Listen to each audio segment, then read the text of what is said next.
What's going on? Welcome back to the vlog. Yeah, so the things you end up with your pockets at the end of the day as a teacher can be quite concerning. I had a banana in my pocket just a little bit ago, and that is a story for another day.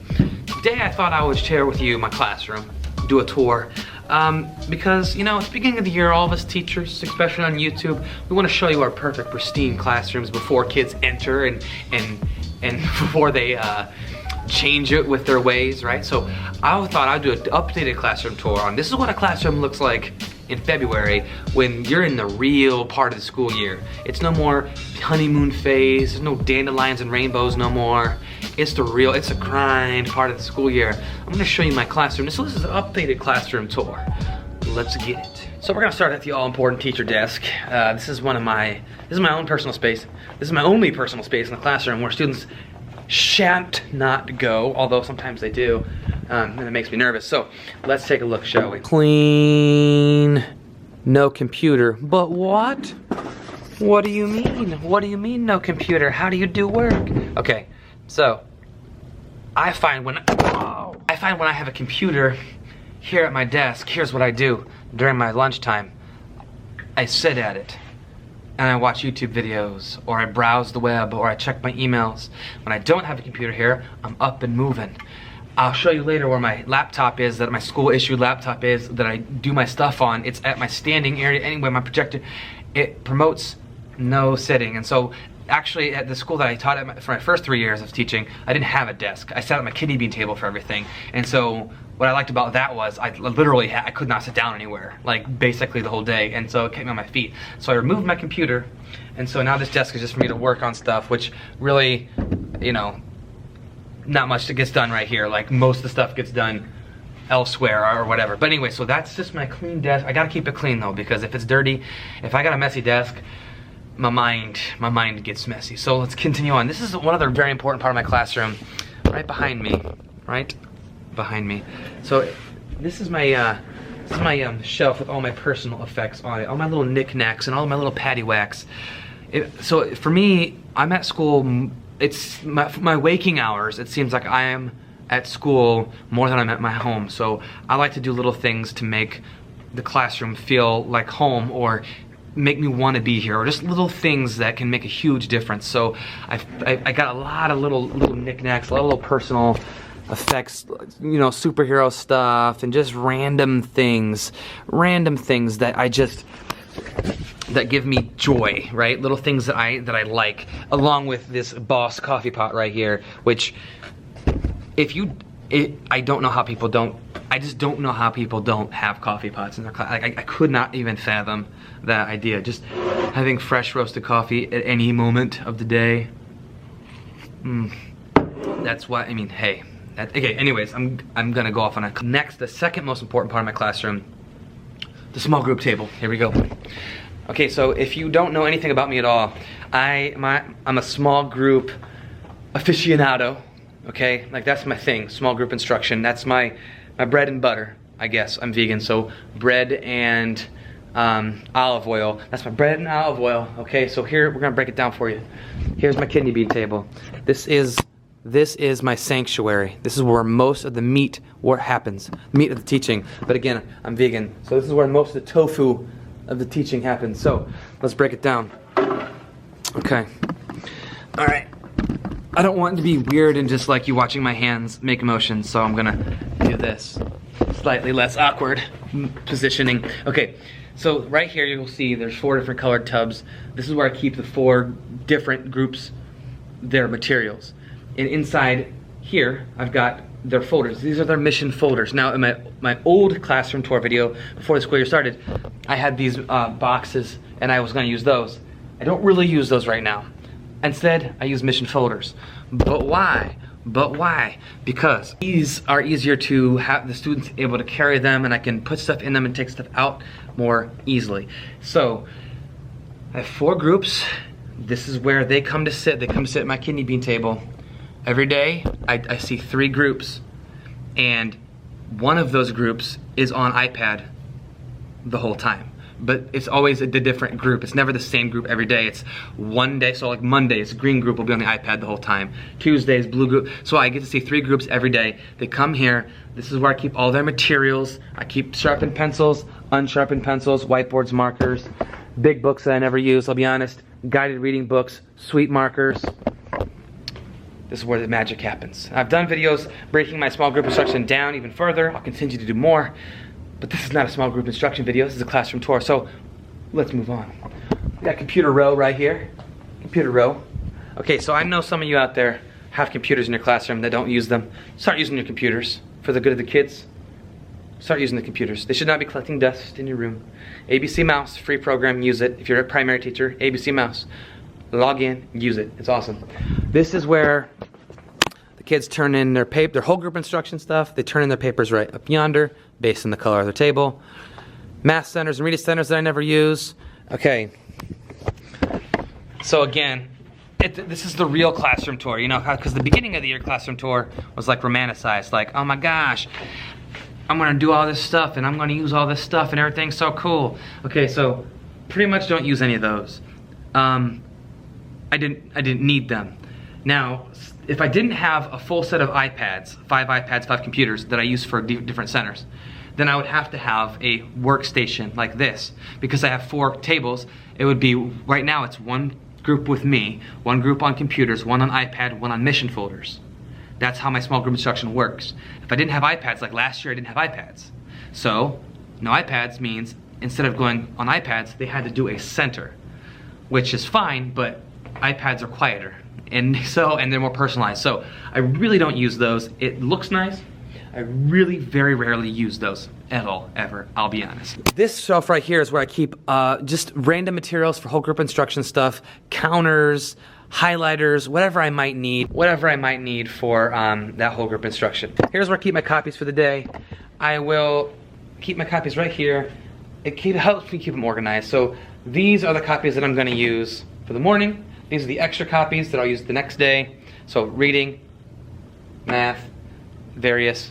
These are my binders that I have my black line masters in. So I keep them all right there. Balls for sight word basketball. I got a video on how I played sight word basketball. I'll link it up in the description.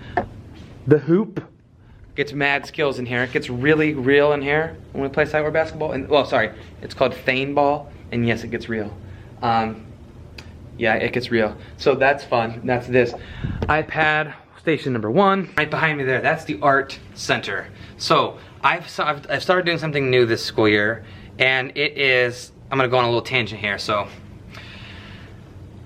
as teachers, as a teacher for me personally, I have to step out of my comfort zone from time to time. And I don't like doing centers. I don't like play centers. I don't like it, but I know my students need it. I want all of my kids to be in their seat doing like small group instructions. That makes me feel comfortable. But that's not about me, it's about my students. So this year I've started doing more play-based stuff. And so at the beginning of the day, they come in, they eat their breakfast, everybody gets breakfast, and then they can pick a play center. Art, computer, Legos, Play-Doh, those types of things. I don't like that. I just don't. It's out of my comfort zone. I'm not good at that because I'm not trained, I'm not good at teaching kids how to share and play with one another. We weren't trained in that in college because that's not what kindergarten is now. So it's out of my comfort zone. But I gotta do it because I saw the need. I saw the need for my students to have to, they wanted to interact, and I didn't have that space. So I bit the bullet and I said, I'm doing it this year. And I did it, and I'm having some amazing success with it. It is a headache from time to time when kids aren't sharing with stuff. He took that. And I'm gonna be a dad in May, and I'm thinking about how I'm gonna raise my son and how my dad raised me. It's kind of like a no-nonsense kind of nurturer kind of thing, like tough love. I just immediately want to go, well, then none of you ain't playing it. Clean up. And it doesn't work, right? So you have to have more gentle of a touch. And anyway, it's out of my comfort zone, but the kids need it. So this is the art center, and they can, I don't like to have them color. I like to have them create. I don't like to have them color. I like to have them create their own. So I give them white paper, construction paper, glue, scissors, crayons, no markers because they refuse to put the caps back on. So they're not using markers anymore. They are on a 1-week marker ban. You know my pain, primary teachers. So they can do art back here, and I just kind of let them be. They have this whole space. This is where they put like I let them have their paintings dry back here. This is kind of their own space. I don't really do much back here. This is their space. iPad's charging in the corner, of course. I will write sometimes. It was Valentine's Day recently, so I'll write some words up there. These cabinets are just filled with supplies, obviously. Mostly organized. I say mostly because some of them are honestly the junk cabinets. You just throw stuff in. You know what I'm talking about. That one cabinet that you have that just has random, hang on, let's see if I have one. The one that has random stuff in it. This one right here. Tissues and little little juice boxes, and this one right here has like paint and big books. It's like, why, what is, so anyway, that's what that is. That's all my organization stuff. I don't really ever, very rarely go in there for anything.